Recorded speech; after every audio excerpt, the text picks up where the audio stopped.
January 2019. 23-year-old Jennifer Chen is traveling back home to China to celebrate Lunar New Year's with her parents. She had just sat down with her family to enjoy a New Year's meal when she heard a knock on the door. It was the police. They had come to arrest Jennifer. There seems to be some back and forth between the authorities and Jennifer, but in the end, they arrested and took her to the police station. The whole family was shocked. Why would the government want to arrest Jennifer? She's a bright young student who just finished her undergrad in Europe. She's just coming back to China to spend some time with her parents before going back for grad school. Her family had no clue, but what Jennifer had done was considered a treasonous sin by the government.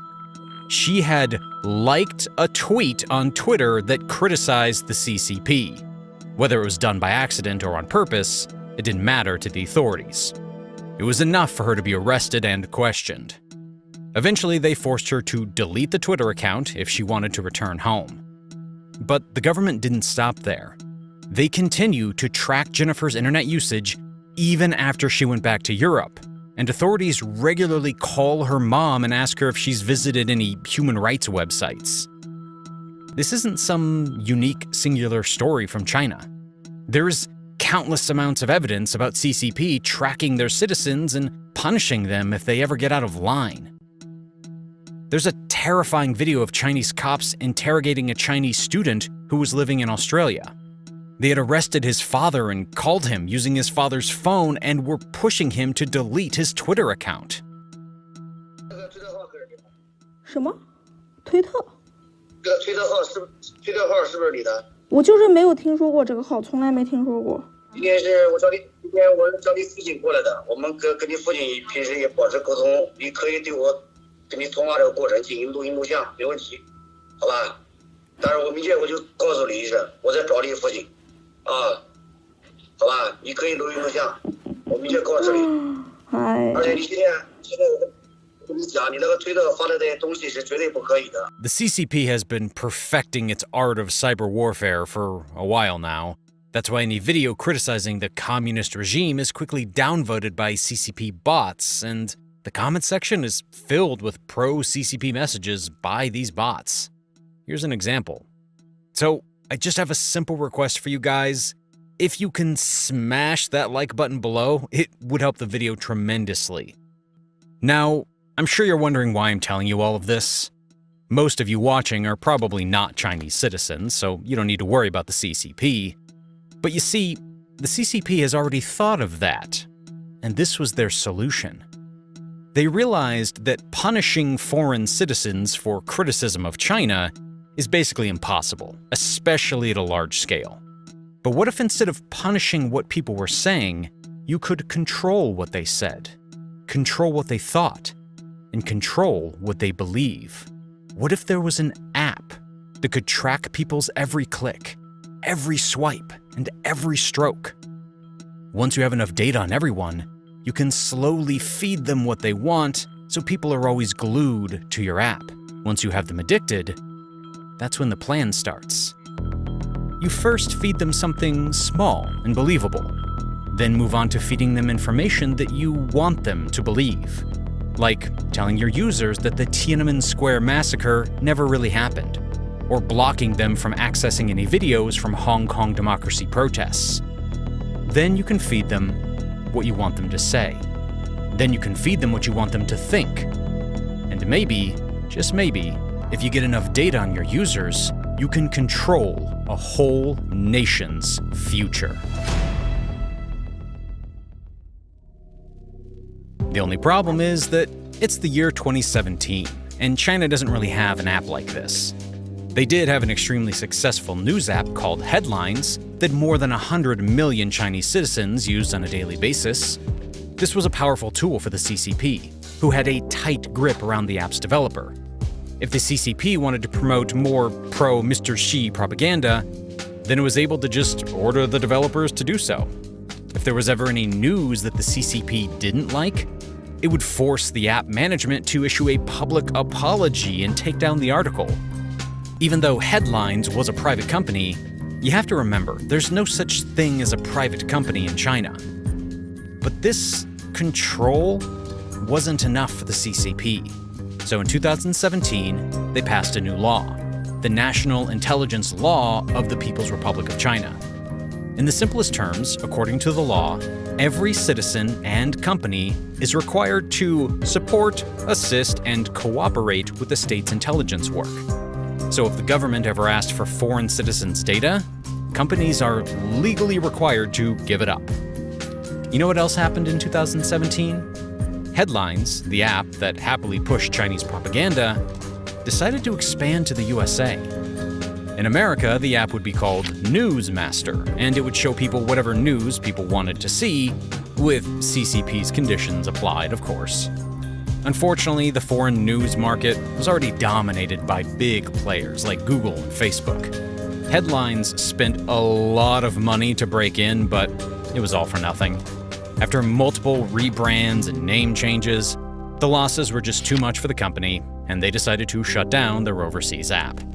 The CCP's dream of controlling foreign citizens' thinking and data was to no avail. It was all over.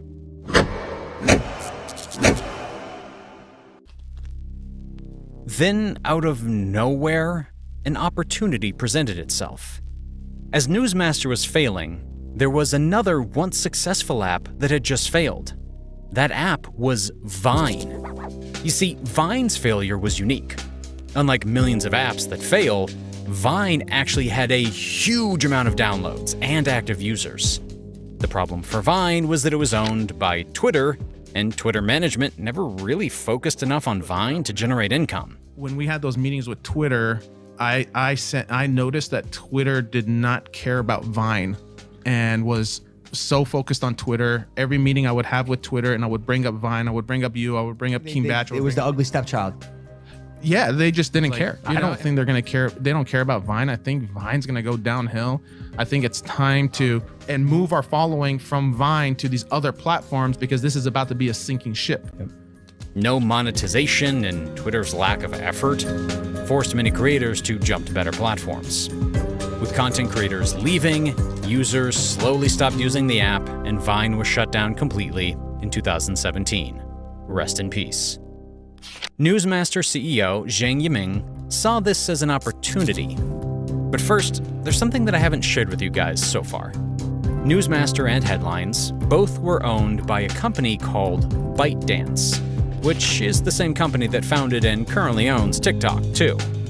And this was the exact moment when TikTok was born. Zhang looked at the failure of Vine, and he saw an opportunity. He realized that there was already a market for short videos, and the market was left wide open for the taking when Twitter shut down Vine. All Zhang had to do was figure out how to monetize an app like Vine, and he had the keys to foreign markets.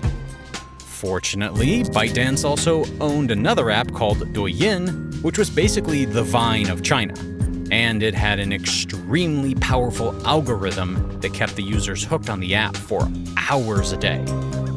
So, in just a few short months, ByteDance was able to use the tools at their disposal to create a new app for foreign markets, and this was the birth of TikTok. The powers of TikTok. TikTok explodes in popularity. TikTok, ADHD in app form.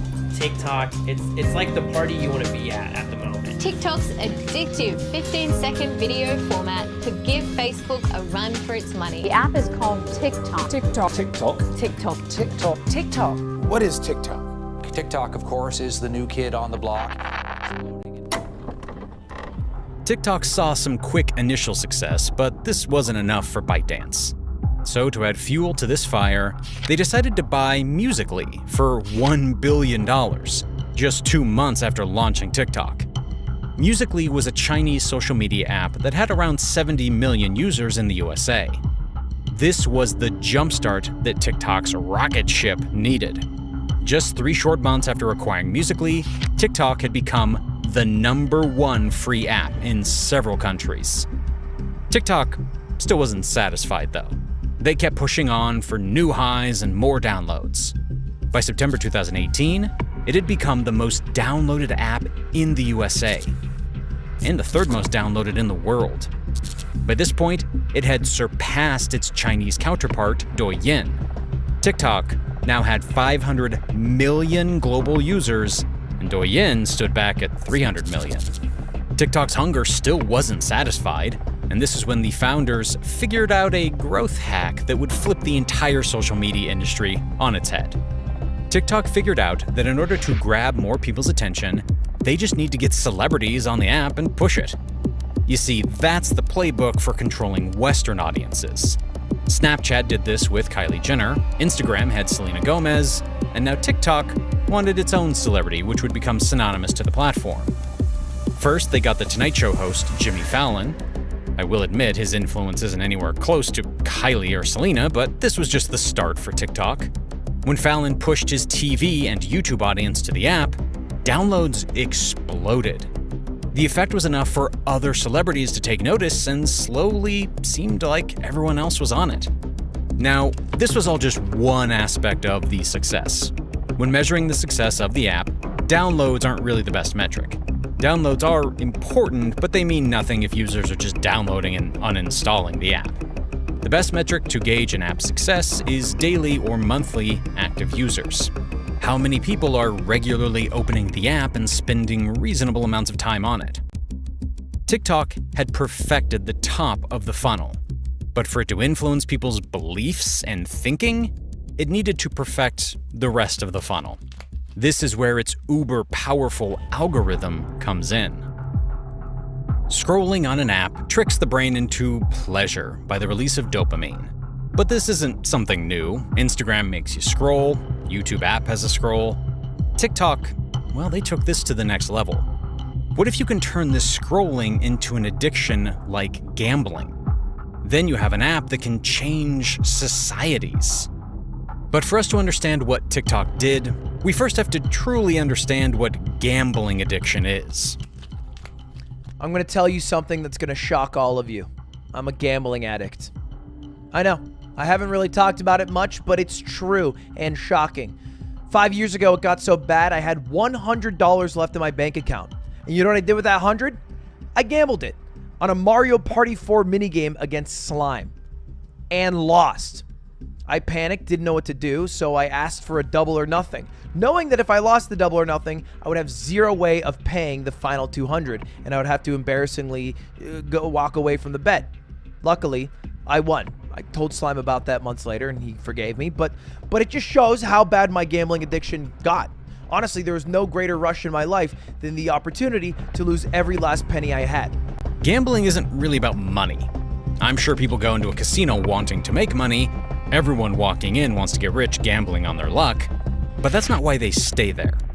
The reward for gambling addicts isn't the money or even the winning. The true reward or the real drug is the possibility of winning. Someone who is constantly putting down money on a roulette table or a slot machine isn't really doing it for the winning, but for that feeling they get when they win a roll unexpectedly. Addicts know that they're gonna win, or at least they believe they will. They just don't know which roll it's gonna be. Next one, or maybe the one after that, or maybe the one after that. So in the hopes of winning the next roll, they just keep on betting. And as soon as that moment comes, the cycle completes itself and restarts all over again. That's the evil magic of gambling. Now, TikTok realized that scrolling is a dopamine hit for the brain, but it's not enough to keep users on the app for too long. After some time, the human brain just gets used to the dopamine, and at that point, scrolling has no effect on its users. It becomes boring. The user closes the app and moves on to something else. Now, TikTok doesn't want that, do they? So instead of providing a constant stream of dopamine, what if we take a page out of the casino's playbook and we turn the scroll into a game of chance? What if the user doesn't even know when the next hit is coming? So what you do is you show them some average videos and randomly throw in a really exciting one. That way users know that if they scroll long enough, there's a dopamine hit coming. Just like a roulette table. As soon as you get that dopamine hit, the cycle restarts. This was the jackpot, so to speak, that TikTok hit. It nailed down the recipe to get people addicted and keep them hooked. And the more time the users spend on the platform, the more powerful the algorithm becomes.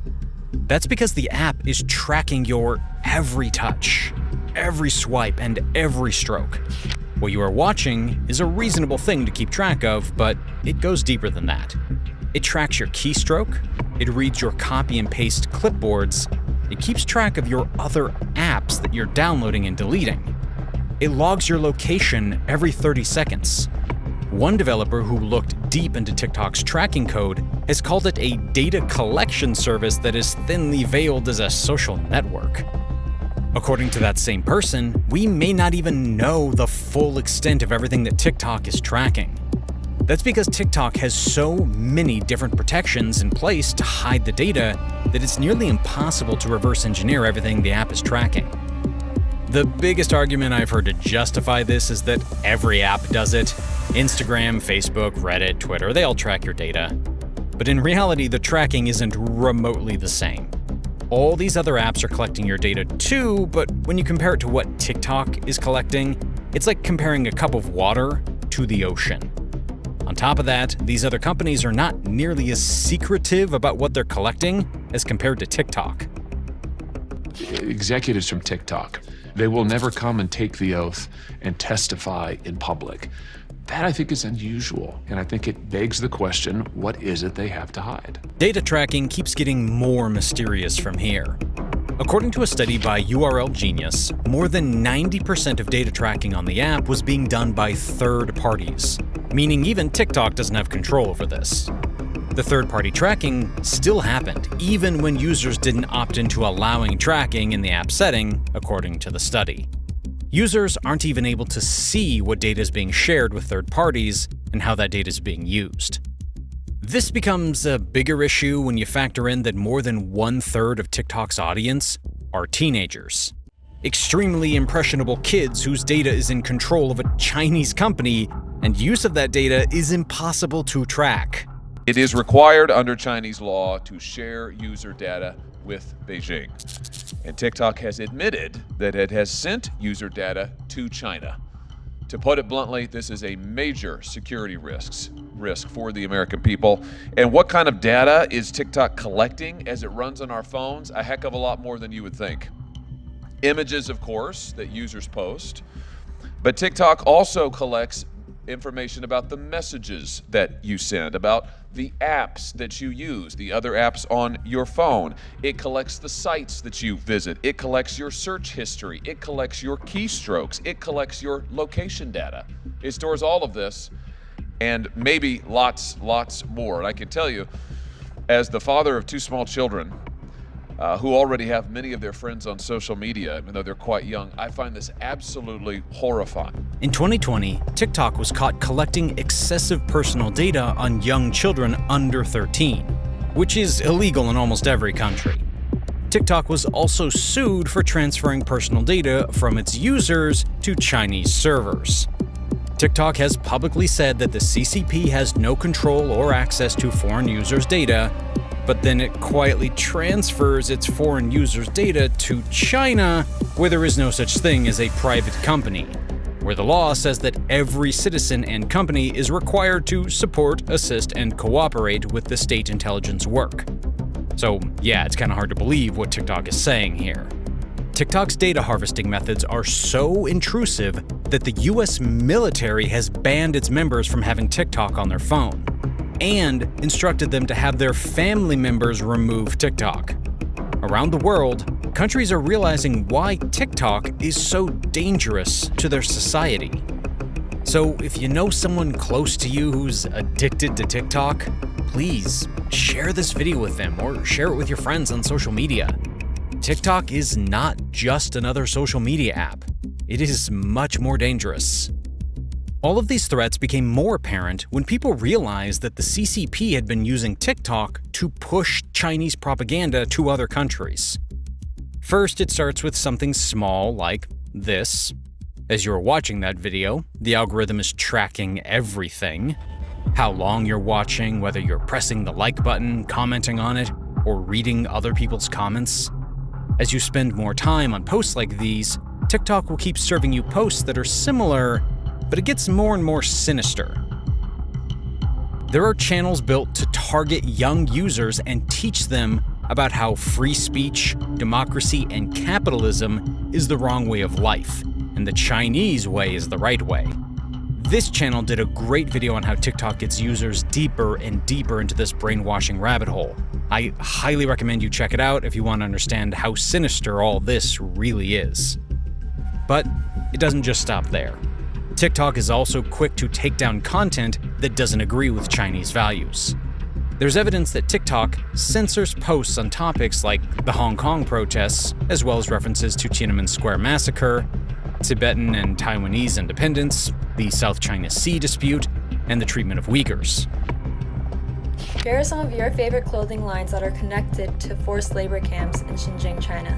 Some of them you may or may not have known about. Say goodbye to your favorite shoes because Fila does not support Uyghurs. If you love Abercrombie & Fitch's sweaters, I'd say find a new company. Mothers and fathers are separated from their children to make clothes for your kids. I would say stop supporting Carters. When a 17-year-old user from New Jersey made a video criticizing the Chinese government's treatment of the Uyghur ethnic minority, her account was just deleted from the platform. It was only reinstated after the news was picked up by some of the bigger media outlets. Also, quick side note, the CCP has been sending bots on other platforms like YouTube just to push propaganda and drown out criticism. So, if you guys can take a quick second to scroll down and hit that like button, it helps me out a lot with the reach of this video. Because of all this, a US senator has said TikTok is a Trojan horse for the Chinese Communist Party. India, Bangladesh, Indonesia, and many more countries that aren't so friendly with China have decided to ban TikTok. India has mentioned that TikTok was a national security threat, especially when you consider the CCP could have easy access to the data. According to the Indian government, the decision to ban the app was to protect the data and privacy of its 1.3 billion citizens, and to put a stop to technology that was stealing and transmitting users' data in unauthorized servers outside of India. The US government agreed with these claims as well. In 2020, a Department of Justice report showed that the TikTok CEO is firmly in line with the CCP's propaganda and has shown in the past that he is willing to do anything to please the Chinese government. The report also stated that there was evidence to prove that TikTok constantly transmits US data to China. That information can be assessed by Chinese authorities to track Americans and build dossiers that could be deployed for blackmail. Also, as I mentioned earlier, the Justice Department pointed out in the report that ByteDance is beholden to Chinese laws that may require the company to assist in surveillance and intelligence operations at the direction of the Chinese government. Because of all these issues that pertain to national security, citizens' privacy, protecting data of young kids, and much more, the Trump administration actually pushed hard to ban TikTok. But instead of this being a unifying national security issue, this ban became a political issue. I don't want to dig into the political arguments, I'm sure you guys know how that plays out. But I do want to look at one specific argument that a lot of people brought up against banning TikTok.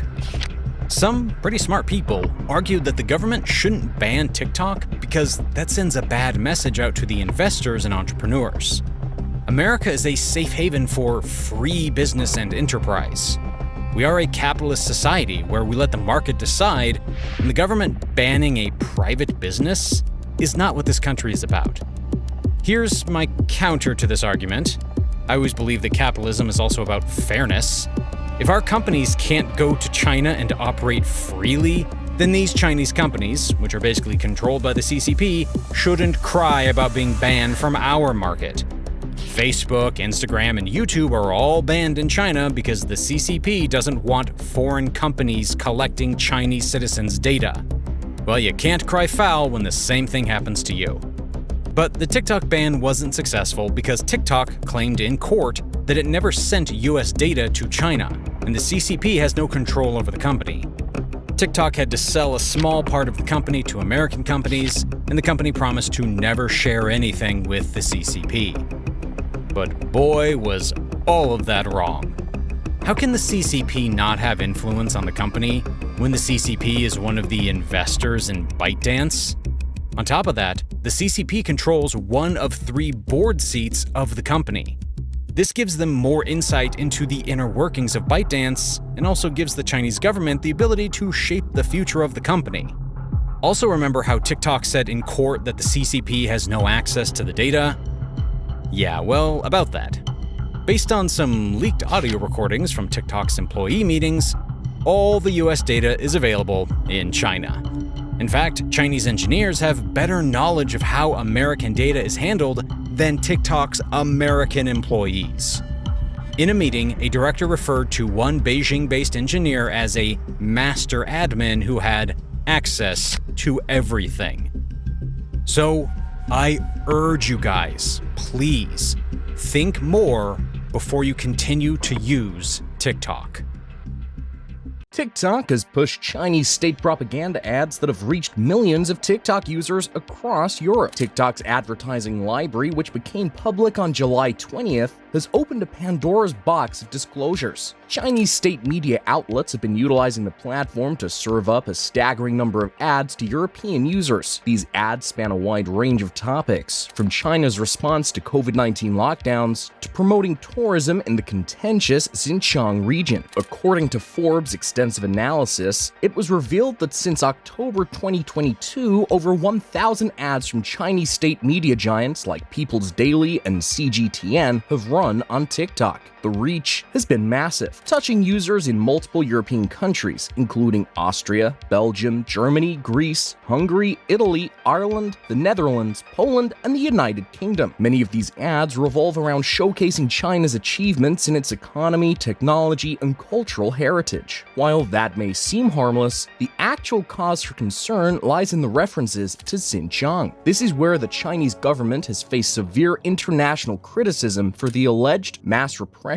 and detention of more than 1 million Uyghurs, mostly Muslims. Shockingly, 92 out of 124 ads from one state media account featured references to Xinjiang. But that's not all. Some of these ads take on a decidedly political tone. For instance, there was an ad featuring an academic criticizing the resistance by the United States and Europe to China's Belt and Road Initiative. Another ad showcased a vlogger who accused Western media of propagating lies about the Chinese government's human rights abuses. The presence of these ads begs the question, does TikTok's claim of prohibiting political, election-related, and social issue ads hold true in practice? The platform's response to this matter has been somewhat mixed. While TikTok does label accounts run by state media, instances of inconsistency were discovered in this labeling practice. Additionally, TikTok's ad library does not disclose how much Chinese state media paid to post these ads, and their distribution varies widely. Some ads have been viewed by hundreds of thousands of users, while others have barely been seen by 1,000 users in Europe. The implications of these Chinese state propaganda ads on TikTok cannot be ignored. This is not the first instance of TikTok finding itself in the crosshairs of governments from around the world. Now let's focus on TikTok's secretive censorship and surveillance system, known as the Sensitive Words Tool. At first glance, you might think the Sensitive Words Tool is just another run-of-the-mill moderation system designed to filter out harmful content and maintain a safe environment for users. But as we dig deeper, we discover that this tool goes far beyond its stated purpose. It's a sophisticated surveillance system that monitors discussions on sensitive topics, shaping what millions of users can and cannot see. This system operates through a collection of more than 50 word lists. These lists cover a wide range of subjects, from geopolitical issues like US-China trade and tensions to sensitive topics like the persecution of Uyghurs and political figures like Donald Trump. Even TikTok's own competitors aren't safe from this Orwellian monitoring. Trump-directed prohibited words, special prohibited words for Xi and Peng, sensitive words in Douyin videos in Xinjiang, theming strategies of Uyghur Han couples, local life, Taiwan independence, and Hong Kong. These are just a few examples. The sheer diversity of these lists and their contents hints at a tool far more powerful than any standard content moderation system. This tool could track and collect user data on specific words and phrases, which might end up being shared with the Chinese government. This raises fears about the extent of government involvement in corporate affairs and users' data privacy. But here's the surprising part. TikTok strongly denies ever using these lists on its platform. This raises serious questions about transparency and accountability, as it seems the parent company, ByteDance, is maintaining tight control over what information users are exposed to, leaving many in the dark about how these lists affect their their online experiences. Meanwhile, Chinese state media, operating under MediaLinks TV, is stealthily pushing their narratives about US politics through several TikTok accounts.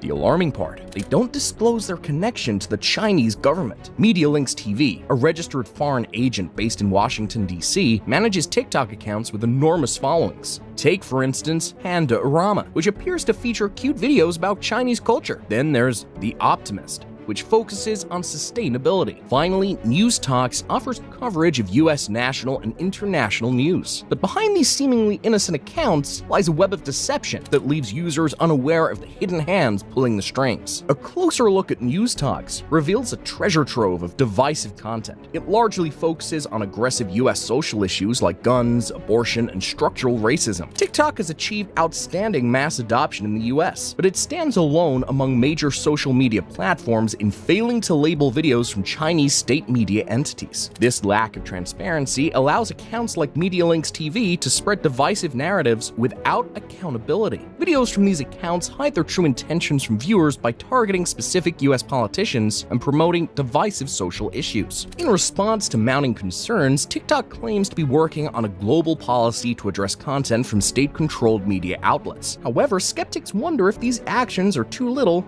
too late. Negotiations between TikTok and the US government aim to mitigate national security threats posed by the app's foreign ownership. Some lawmakers fear that the Chinese government could exploit TikTok to gather private data about American citizens or manipulate users' behavior. The true scale of MediaLink's operation on TikTok remains shrouded in secrecy. While LinkedIn profiles hint at impressive viewership numbers, MediaLinks chooses not to provide any insights into their strategies. This lack of transparency raises even more questions about the extent of their influence and the impact on the platform's users. Regrettably, TikTok's misbehavior does not end here. TikTok's data practices have even caught the attention of the US Department of Justice. They discovered that TikTok stores sensitive financial information, such as social security numbers of its American users on servers located in China. This revelation has raised concerns about the possibility of data sharing with the Chinese government due to their strict national security laws. As a result, there are significant worries about user privacy and data security. This is not just about data privacy. It has more significant geopolitical consequences as well. The intense scrutiny in the United States is concerning because TikTok or ByteDance employees may have access to sensitive financial information of American users and businesses. The situation is alarming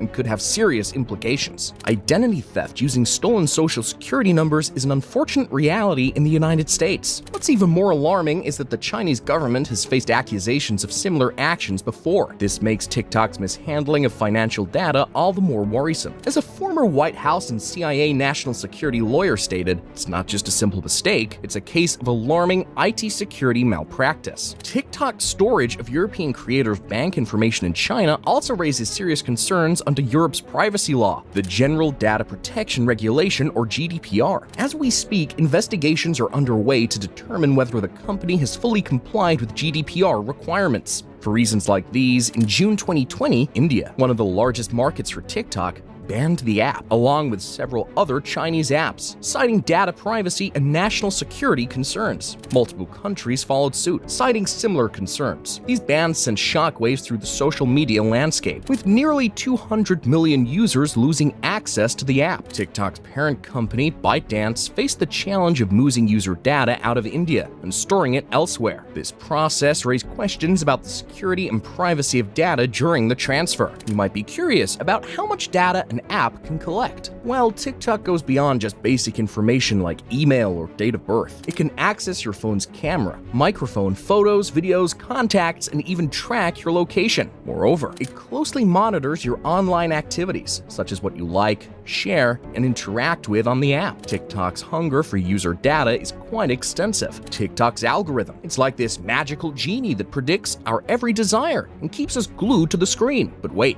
there's more. TikTok's reach extends beyond its app. It employs a nifty trick known as pixel trackers, a widely known technique by many web companies. These tiny, inconspicuous images embedded in websites you visit and even some emails you receive allow TikTok to keep tabs on your web presence, creating a comprehensive picture of your online activity. A popular Reddit post claimed to have reverse engineered the app, alleging it was primarily a data collection service disguised as a social network. Additionally, an iOS update revealed TikTok accessing users' clipboards even when the app wasn't in use, leading to more privacy concerns. Unsurprisingly, such extensive data collection has raised eyebrows. Not long ago, a Canadian security company named Fruit stumbled upon TikTok trackers on government websites, even in states where TikTok had been banned from government devices. The government officials claimed ignorance about these trackers, spotlighting how much we're being watched online without our knowledge. Responding to mounting concerns, TikTok proposed two ambitious projects: Project Clover in Europe and Project Texas in the United States. These initiatives aim to address the issue by housing user data within the countries where they reside and enlisting local consultants to review its usage. But whether these measures can satisfy lawmakers remains a thorny political question, not a mere technical matter. ByteDance attracted scrutiny as China's national intelligence law grants the government access to data without a warrant. The US Secretary of State raised alarms, suggesting TikTok might be feeding data to the Chinese Communist Party. As more governments joined the debate, TikTok found itself caught in a geopolitical chess game. Accusations and concerns piled up, with lawmakers from both sides of the aisle expressing worries about TikTok's data practices. The TikTok ban in India served as a wake-up call for governments and tech companies worldwide. It highlights the urgent need for stringent data protection regulations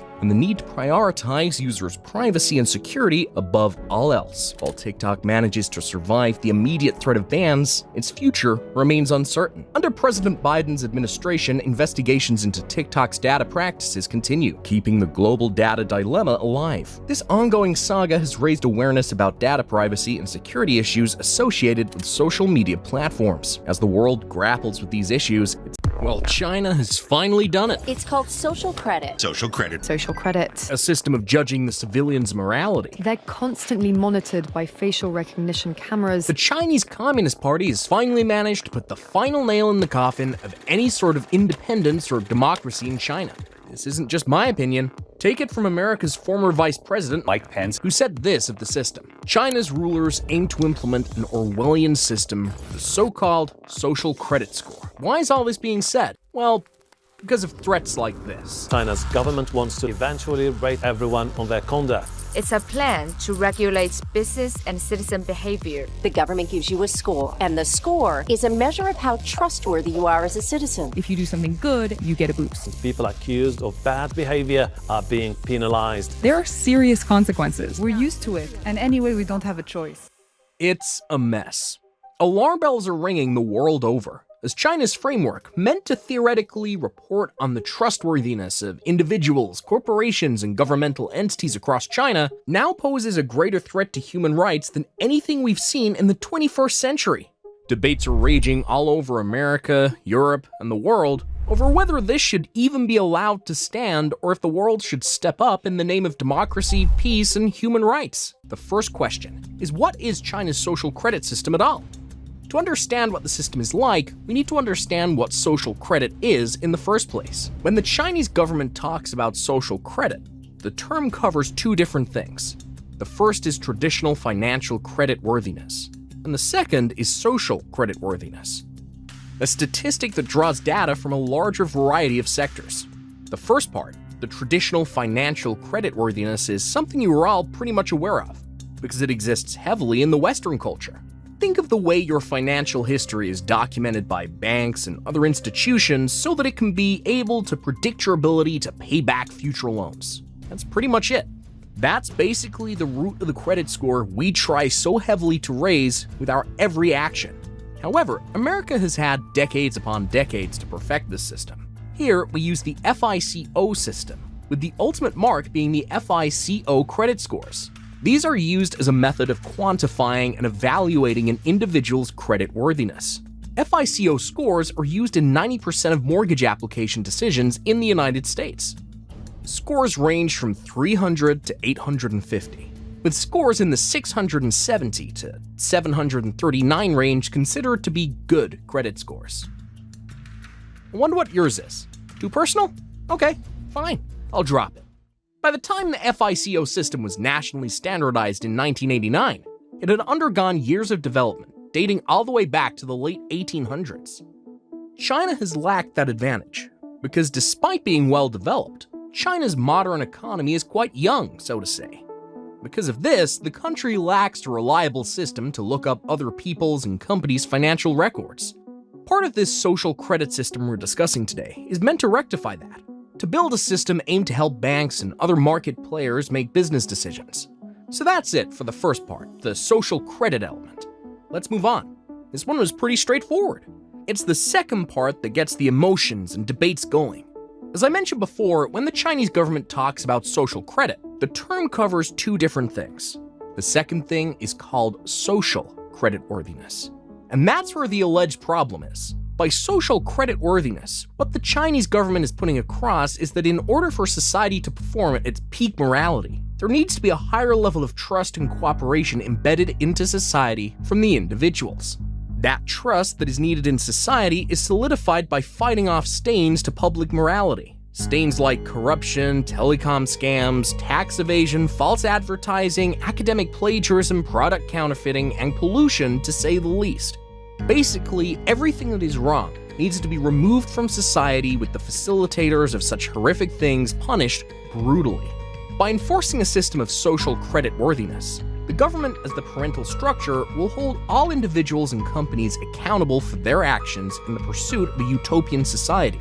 So in the same way that a financial credit score system can instantly tell you about a person's financial capability and financial responsibility, the Chinese government is creating a system where social credit can do the same, but concerning morality and social trustworthiness. As we go on, I just want you to sit and stew on that for a moment.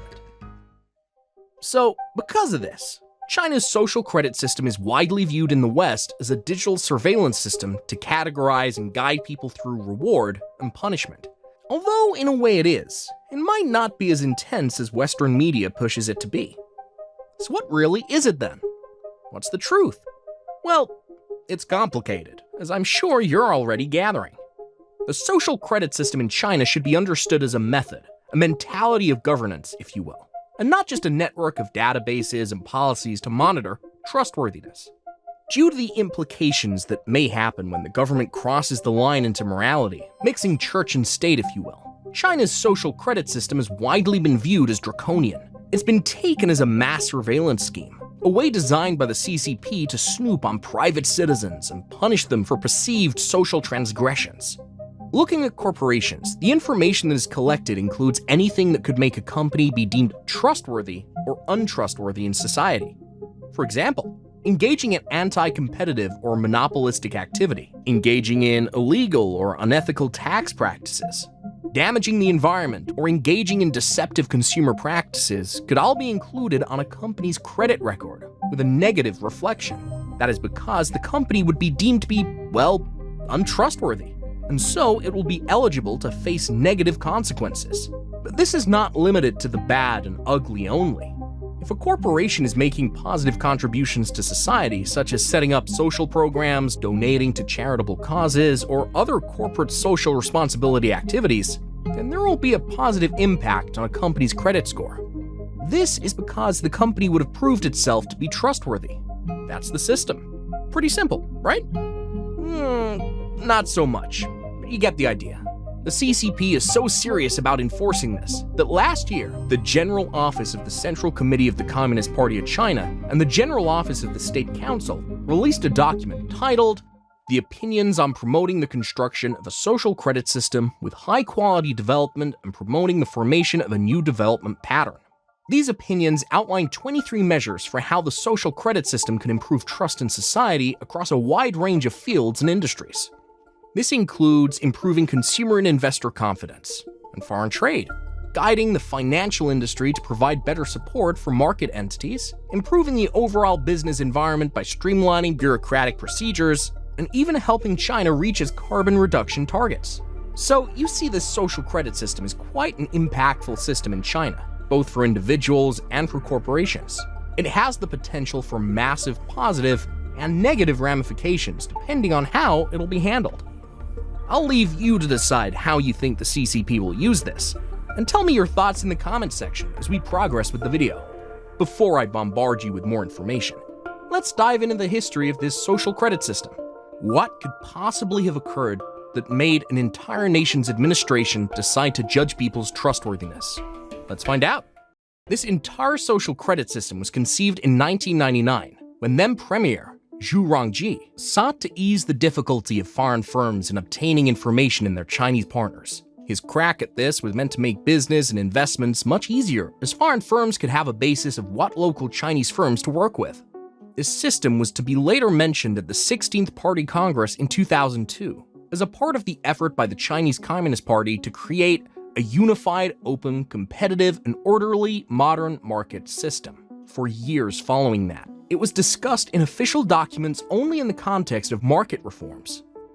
In 2007, credit, tax, and contract performance records were suggested as potential elements of one's social credit status. These were the building blocks of the system, being pieced together one at a time. As this went on, the Interministerial Conference on Social Credit System Construction was organized, consisting mostly of government bodies in charge of development, commerce, and taxation. This facilitated several things. For one, when a person engages in a trust-breaking behavior, the name and the social credit code of the individual will be published on the online blacklist, along with details about the deed and the following legal sanctions. The trust-keeping equivalents will be announced on the online red list. These black and red lists will be publicly searchable, making them public information and putting the victims at public scrutiny. More than just public scrutiny, the system is designed to have punishment and reward facets that keep it going. For example, once an individual is discovered to have engaged in dishonest behavior, he faces restrictions on a wide range of activities directly and indirectly related to the behavior. For instance, a failure to act upon a court judgment can lead to limitations on not only applications for government subsidies or certain professional licenses, but also sales of assets, operation of business, use of transportation, and consumption of luxury items. That's quite the government spanking, isn't it? Effectively, you can't function properly as a citizen. Under this system, no one violates the rules and goes unpunished. Part of me sees the draconian way of operations in this, but at the same time, you can't help but think that some crimes could be stopped or handled by such means. I'm sure you can think of a few brutes who would deserve this. Without mincing words, this social credit system is just a modern, data-powered, public shaming and interactive propaganda platform. It fits well within Chinese culture too.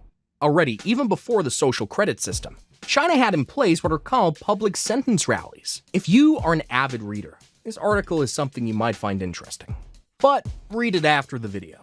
You don't want to miss the juicy parts. The gist of it, though, is this. The public sentencing rally is a judicial event in which the verdict and sentence of a criminal case already decided in court is announced publicly in a venue such as a stadium or auditorium. Sentencing rallies provide an important organizational and operational avenue through which communicative actions of blaming and shaming are constituted and relayed to their social audience. The CCP loves to facilitate this. Because on one hand, the sentencing of a criminal in a public venue symbolically asserts the party's control over public spaces, reinforcing the power of the party.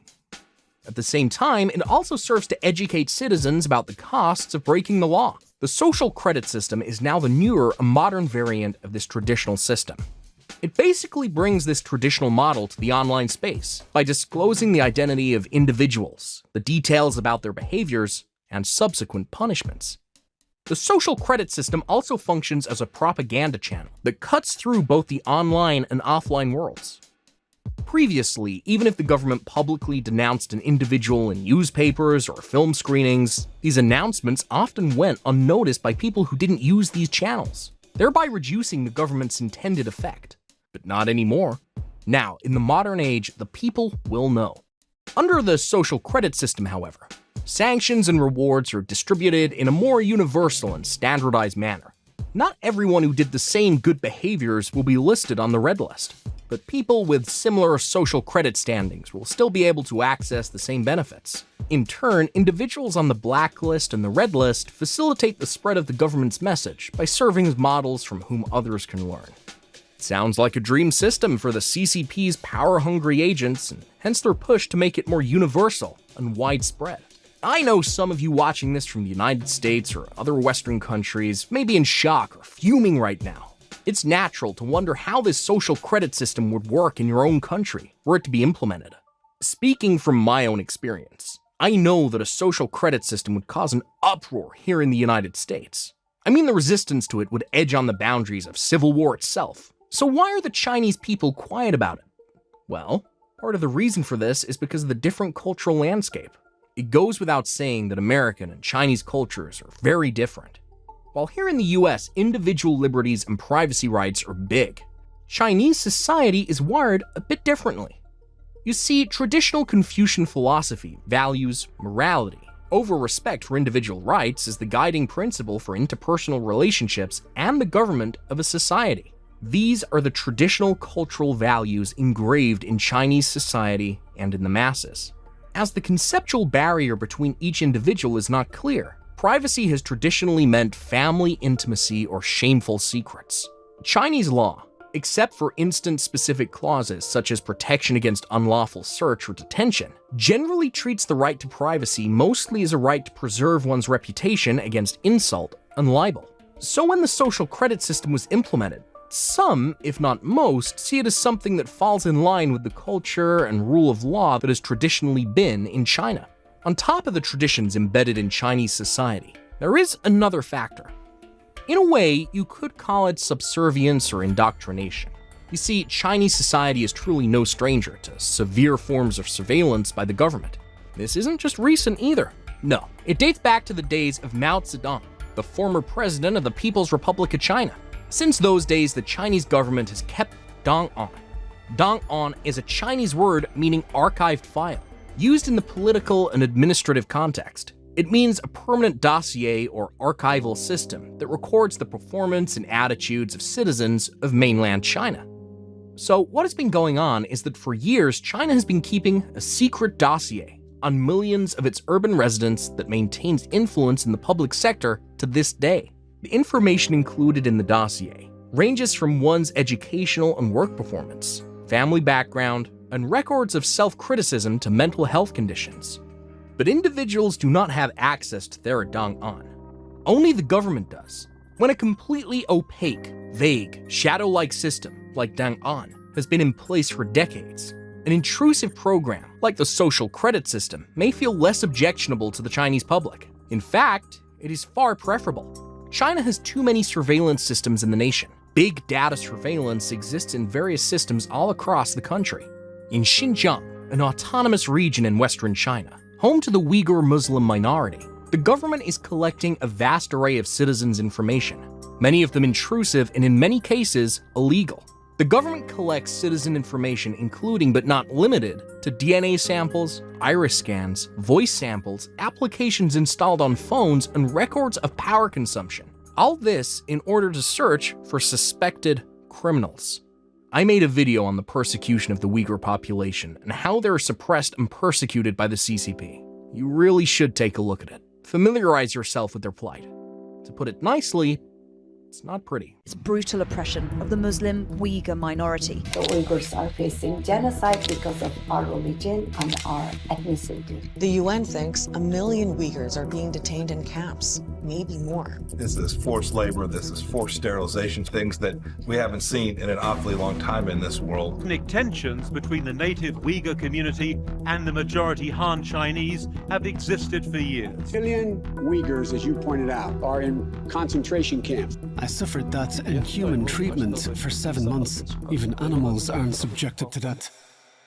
So, when you see the negative effects of all this surveillance as it leads to minorities being put in re-education camps, you can see just what the social credit system could lead to. It is really quite a fine line in any society.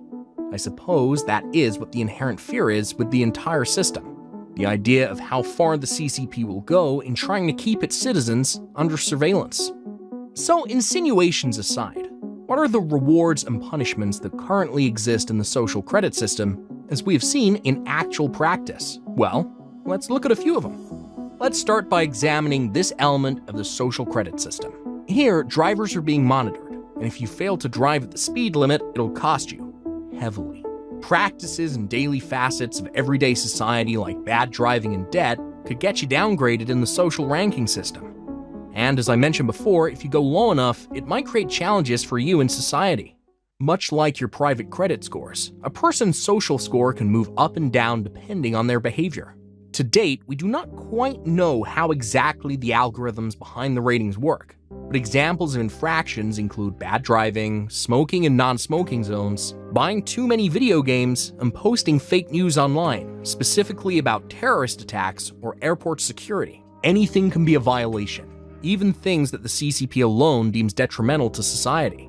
This is why other punishable offenses include spending too long playing video games, wasting money on frivolous purchases, and posting on social media. It's quite intense, isn't it? The punishments extend to companies as well.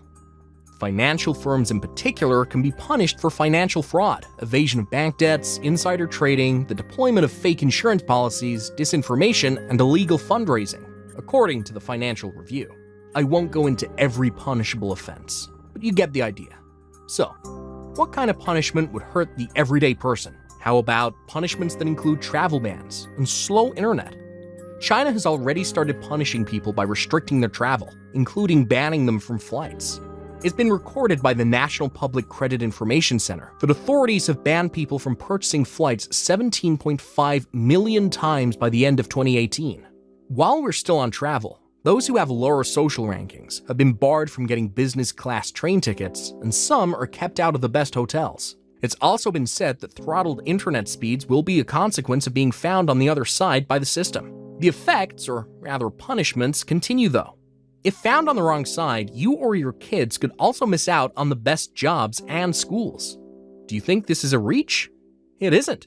In 2017, 17 people who refused to carry out military service were barred from enrolling in higher education, applying for high school, or continuing their studies. A direct quotation from this article from the South China Morning Post said, 17 students have been blacklisted by the Chinese authorities for refusing to carry out military service. A statement from the authorities in the northeastern city of Jilin said the young men had been banned from taking government jobs or enrolling in university.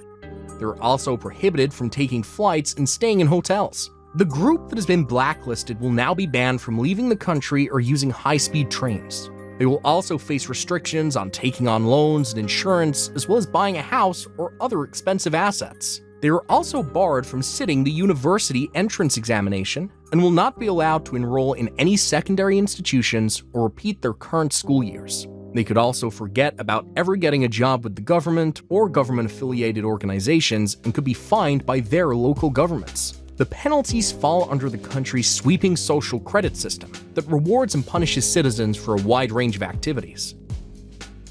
What all this says in so many words is that their lives are destroyed. That's the kind of system the CCP has built in China. A system where freedoms can be legally right but morally punishable. This system punishes not just the perpetrators of these acts, but their families as well, with no discrimination. In July of 2018, a Chinese university denied an incoming student his spot because the student's father had a bad social credit score for failing to repay a loan. This is just one case among thousands of students who got punished the same way for their parents' misgivings. The danger of allowing ground on such a social credit system is that it breeds room for more draconian rules, those that are a tad bit extra. Say this one, for dogs for example. The eastern Chinese city of Jinan started enforcing a social credit system for dog owners in 2017, whereby pet owners get points deducted if the dog is walked without a leash or causes public disturbances. Those who lost all their points had their dogs confiscated and had to take a test on regulations required for pet ownership. The CCP has taken naming and public shaming to a whole new level. A 2016 official government notice even encourages companies to consult the blacklist before hiring people or giving them contracts, just to make sure their social credit is in the right. That's quite something coming from the nation's officials themselves. On the brighter side, these things do not happen in the shadows. You have a fighting chance, or the illusion of one, depending on who you are. If you feel you have been wrongly put to task, you can fight it within the legal system. How it works is that you'll be notified by the courts before they are added to the list. You are then allowed to appeal against this decision within 10 days of receiving the notification. Despite this, the Chinese justice system leaves much to be desired. More than not, there are no genuine protections for the people and entities subject to the system. A big part of this comes down to the one thing I mention frequently when it comes to China. There is no separation of church and state. To go against the CCP is to go against the law, and vice versa. Regulations that can be largely apolitical on the surface can be political when the Communist Party of China decides to use them for political purposes. Let me give you an example.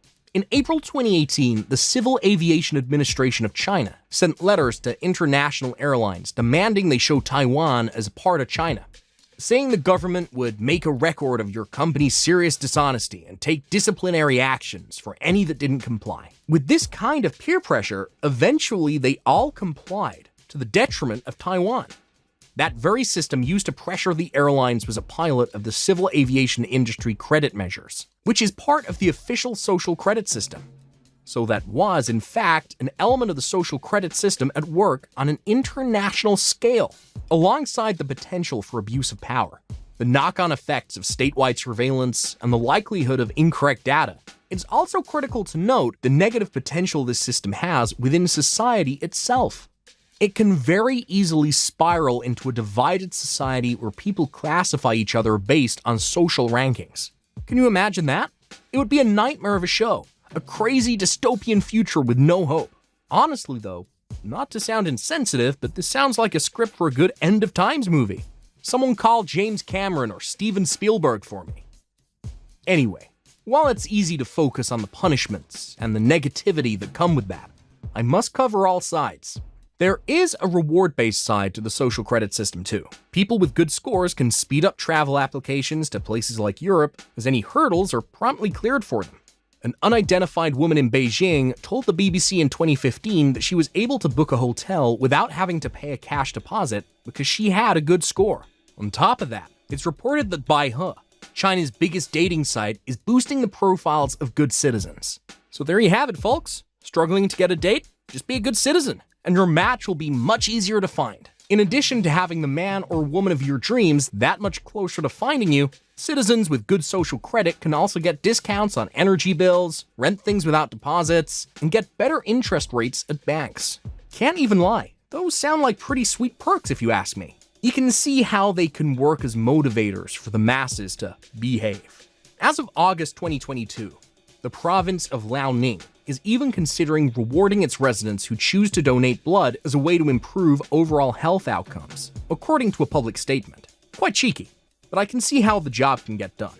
So, having discussed all this, what does the future of China look like, and what is to become of its citizens in light of the social credit system? Well, to be frank, the full extent of the impact on social credit to Chinese citizens is impossible to say, simply because the system doesn't fully exist yet. Or, better phrased, the system hasn't fully been implemented yet. As of last year, over 62 different social credit system pilot programs have been implemented by local governments, and this number has grown even more. The pilot programs began following the release of the 2014 Planning Outline for the Construction of a Social Credit System by Chinese authorities and have continued to date, with each iteration becoming much smoother than the one before it. Because the system is continuously evolving, it's hard to say what the true reality of it is. But we can have glimpses from the iterations to work with, however biased this then makes us as a society. More likely, the reality of the social credit system will lie somewhere between the government's claims and the Western media's description of horror-filled dystopias. What is clear, judging from the international reception the social credit system has gotten from China, is that the rest of the world won't be in a hurry to implement it in individual countries globally. Oftentimes in the US, comparisons are drawn between private applications like Uber and its rating system for customers and drivers. Despite their own shortcomings, such systems are fundamentally different from what the CCP is attempting to do in the nation. Given the CCP's history with gross human rights violations, some of which are continuing to this day, it's hard to imagine a future where they do not weaponize the social credit system. It's only a matter of time before the full realities are revealed. And I wonder what side history will deem us as having been on when the dust settles on China's social credit system. Only time will tell. A family out in Ohio now sounding the alarms in hopes of saving lives after a teenager died while trying to complete a challenge on TikTok. taking A mother is suing TikTok after her 10-year-old daughter died while attempting the blackout challenge. Montana's governor just signed the country's first law completely banning TikTok. Gianforte calling it the most decisive action of any state to protect Montanans' private data. In 2023, TikTok has shown that it is a significant blemish on what can already be called a stained world of social media. Its shortcomings have been so heavily highlighted that it left the US Congress no choice but to put the TikTok CEO to task through a congressional hearing. And you know what? It was brutal.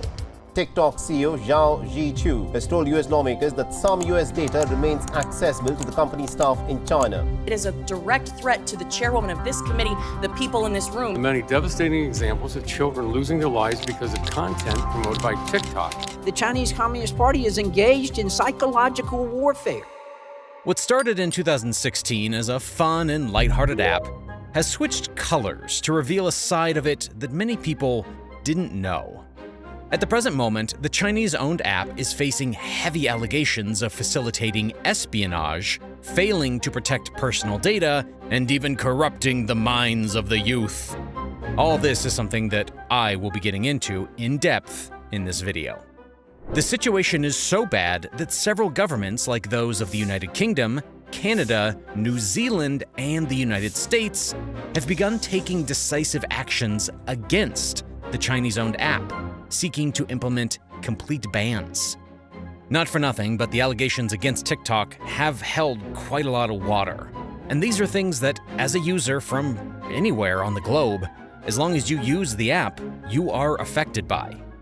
I will endeavor to go in depth on everything as it relates to the fire that TikTok is under.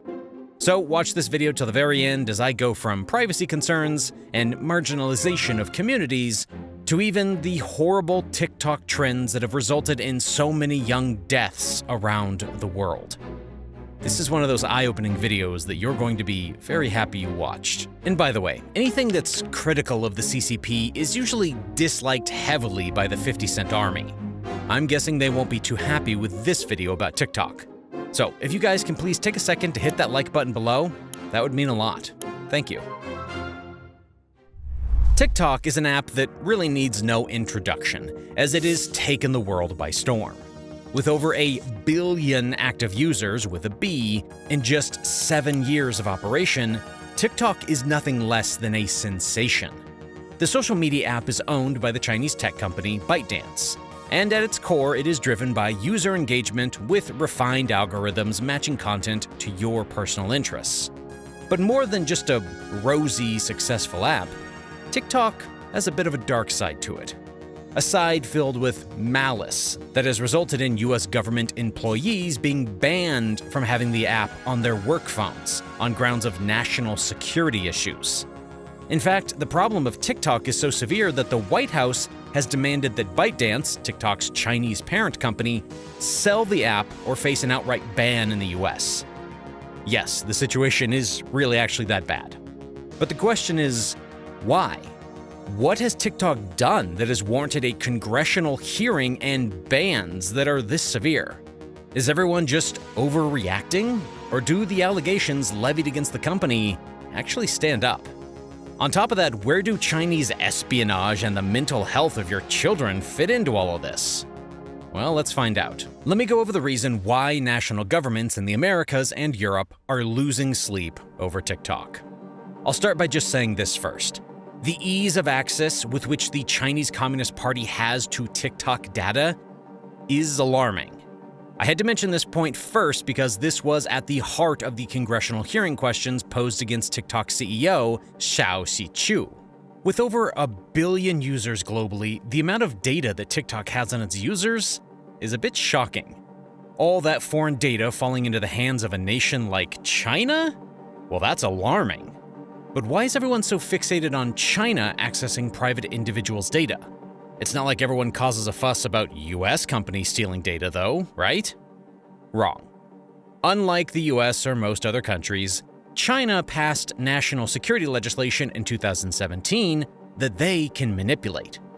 The law basically requires Chinese companies to support, assist, and cooperate with national intelligence efforts. And since ByteDance, the owner of TikTok, is a Chinese company, then, well, you can do the math. To imagine such a global app being another of the espionage tools used by the CCP in its journey to become the global superpower is not a fun thought. TikTok CEO Xiao Chu, at the congressional hearing, defended the company's privacy policies, saying that such a thing had not and would not happen. But honestly speaking, if China dictates it, ByteDance can't say no. To add to that, being a large company, TikTok employs hundreds of Chinese engineers and operations staff, any one of whom could be working for the state. Such an action is not out of the question, as a precedent for it was already set. You see, back in December of 2022, some Chinese employees of ByteDance targeted particular journalists at Western media outlets using the app. Now, these employees were later fired, but the fact that this loophole exists and can be so easily manipulated is a key point. If they could do it to physically track the location of particular individuals, what stops Chinese spies from doing the same for select individuals? Given that, currently TikTok's main server is in China, in the very backyard of the people that Congress wants to keep the data away from, is worrying. Data espionage is easy enough when the datasets and digital infrastructure are housed in your territory. And that is the main argument that forced TikTok to move its US data.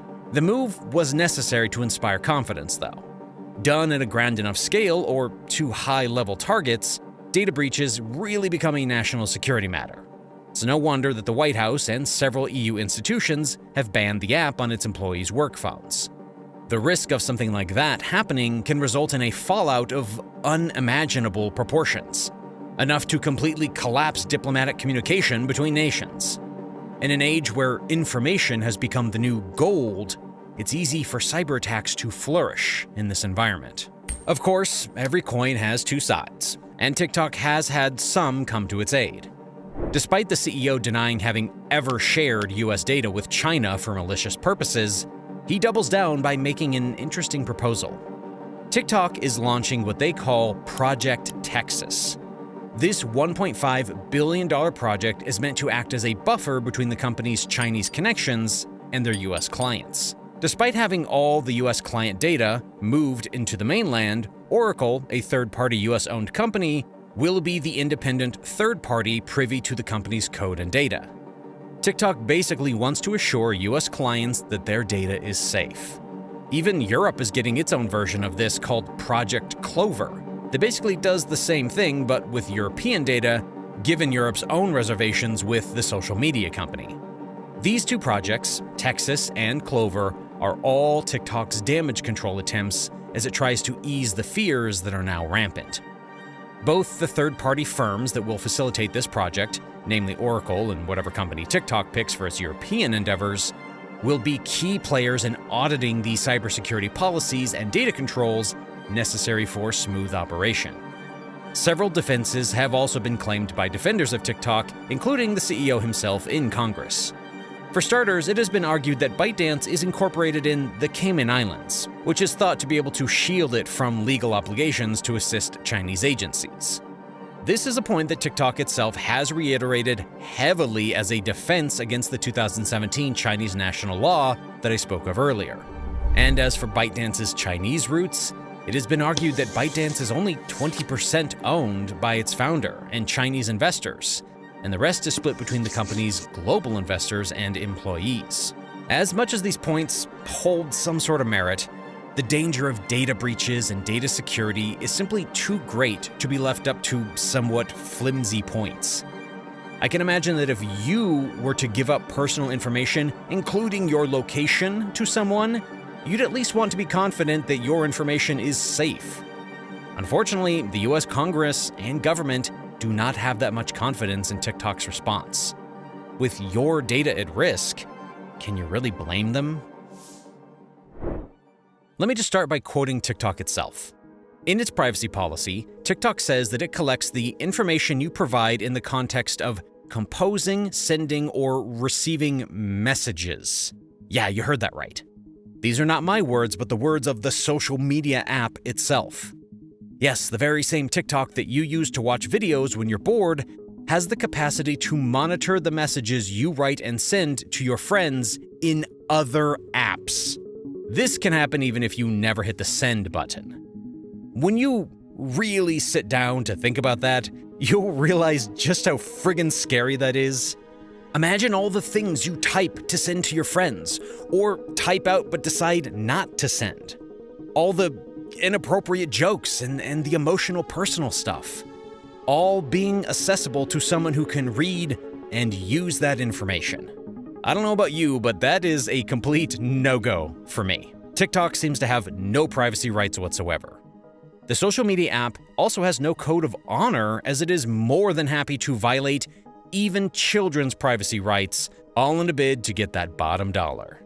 And no, this is not an opinion, this is just the truth, the factual truth. The social media company has been heavily fined on multiple occasions for its breach of privacy rules, including its failure to obtain parents' consent for under 13 children using their platform. This social media company simply did not carry out adequate checks to identify and prevent underage children from using the app. Given the amount and type of content they post and allow, to have such fragile minds on the app is nothing less than repulsive. UK Information Commissioner John Edwards even said, "There are laws in place to make sure our children are as safe in the digital world as they are in the physical world." TikTok did not abide by those laws. Okay, anyway, hold on to that thought. I have a whole section dedicated to that coming up for you in a few minutes. When I tell you the number of children who have died due to this negligence, you're going to be shocked. The Information Commissioner's Office in the UK also said that TikTok generally failed to provide proper information to people using the platform about how their data is collected, used, and shared. The company also neglected to make sure UK user data was processed lawfully, fairly, and in a transparent manner. It's becoming clear that TikTok feigns ignorance when it works in their favor. It knows full well the right thing to do, but oftentimes just chooses not to do it because they can just pay the fine. It's no wonder the media company is being investigated in several countries. They are, well, crooked. Even Ireland and Canada are part of the countries investigating TikTok for abuses of minors' data. What world are we living in where children can be abused at the cost of a fine that a company like TikTok can just easily pay off without batting an eye? TikTok might not be the only company to have ever been accused of this, but its offenses are heinous and more treacherous than most. Wait until I start talking about their TikTok trends and the damage they have caused, all in the name of viral videos. All right, let's move on. In today's era, most people are struggling with finding a place to belong. So many people are going through various changes and trying to embrace life in different ways, and often social media becomes an outlet for that. The hope is that other people online can understand whatever it is you're going through and support and encourage you beyond the limitations of your hometown or your city or your state or your nation or whatever. Do you know what TikTok says? It says no. You see, the app is heavily censored, which oftentimes results in the marginalization of certain communities. For instance, during the peak of the Black Lives Movement, creators who posted content that protested racism in any way oftentimes had their content suppressed. By removing certain tags from the videos, TikTok would lower the exposure the videos get compared to other videos from the very same creators. This has not been limited to Black creators only, oh no. Even the LGBTQ community has been complaining about censorship and suppression on TikTok. In 2019, they caused a ruckus because any videos that were pro-LGBTQ were heavily suppressed, something TikTok acknowledged and then apologized for. They had been busted about what else they could do. The social media app's censorship has even gone so far as to cut down content relating to the Tiananmen Square massacre and protests. You know, TikTok, it's not hard to seem like a CCP agent when your agenda falls in line with theirs. If I didn't know any better, I would say TikTok is pushing an agenda. And you know what? They actually are. Look at this headline from documents that The Intercept got its hands on back in 2020 from classified meetings. Yeah, you're reading that right. TikTok deliberately suppresses content from users it deems too ugly, poor, or disabled. I don't know about you, but wow. Just wow. The lack of a moral compass in this company is just wild. Ugly, poor, and disabled? That's low, TikTok. Even for you. Another key point that TikTok has gotten in trouble over is the fact that the app leaves quite a psychological stain on its users. The app has been accused of being a CCP tool in eroding culture and sanity in Western nations. It has, on several accounts, been seriously accused of spreading disinformation and stultifying content in young Western minds, sowing division and apathy, something that its content promotes. A simple case study would be to look at the content TikTok pushes in the East and in the West. For Western children, TikTok is said to push insane, time-wasting videos in stark contrast to the wholesome educational content served on its Chinese app, Douyin. Such headlines have made the rounds, and they do hold some validity when content is compared. These sentiments seem to be shared by everyone, as the TikTok congressional hearing showed. The U.S. National Security Agency Director, Paul Nakasone, expressed concern during congressional testimony about TikTok's data collection and potential to facilitate broad influence operations. He said that because the CCP controlled TikTok's algorithm, that gave allowance for the foreign government to carry out influence operations among Western civilizations, in a bid to erode culture and civility. Given that the app was the most downloaded app last year, you can hardly argue the availability of a platform with which to exercise influence. It's all very scary stuff. The negative psychological effects of TikTok don't end there either. Perhaps their most heinous crime, according to me, is how they influence young minds. TikTok flat out does not protect children from addiction to its app. It promotes dangerous viral challenges and rewards disinformation on its platform. There is very little to no content moderation on this app. This is so bad that in Italy, TikTok is under immense fire due to its promotion of vile content. In fact, the company's Italian headquarters was raided by the consumer protection regulator and Italian law enforcement in a bid to investigate how the company protects children from viral challenges. I have been teasing you with these negative TikTok challenges, so let's just get into them. What kind of trends is this app promoting? And honestly, how bad can they be? Well, prepare to be shocked. Unless, of course, you've been disappointed already and not much can shock you anymore. I guarantee you, though, some of you may not view this app in the same light after hearing about these.